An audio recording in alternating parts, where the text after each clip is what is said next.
ल ल गाउन ल गाउने होइन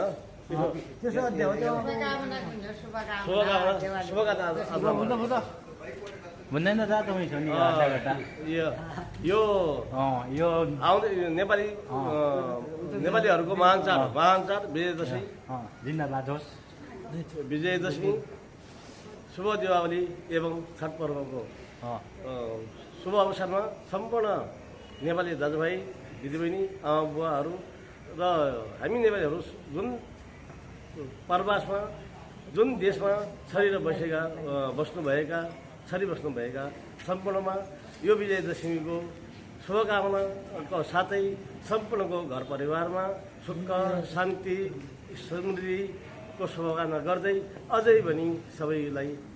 धेरै धेरै धन्यवाद गर्दै आज हामीले पनि एउटा पारिवारिक तरहले परिवार बसेर एउटा बडा दशैँ विदेशमा भयो भने शुभकामना आदान प्रदान गरियो। यसै शुभकामनाको उपलक्ष्यमा हामी सबैको घर परिवारमा सुख शान्ति सम्पूर्ण मनोकामना पुरा गरोस्। यो नवदुर्गा माता विजय दशमीले सबैलाई शुभकामना दियोस् र सबैको मनोकामना पुरा होस् भन्दै हामी पनि एउटा विजय दशमीको उपलक्ष्यमा सबै परिवारहरू भाइहरू बहिनीहरू हामी सबै आज हामीले पनि प्रवासको ठाउँमा जे जसो भए पनि हामीले पनि बडा दशैँको एउटा मनाउन पाइयो। यसै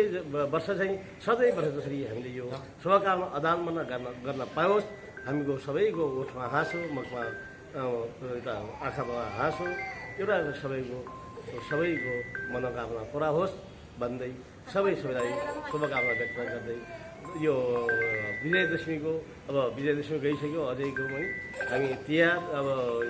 यो हेप्पी दिवाली अब शुभ दीपावली र छठ पर्वको अझै शुभकामना हामीले दिन र अझै हामीलाई एउटा एकता गर्ने यसो गर्ने हामीलाई समय दियोस् भन्ने दुर्गा मातासँग प्रार्थना गर्दै म टेकबहादुर खड्का बिदा हुन्छु। धन्यवाद। जय देश जय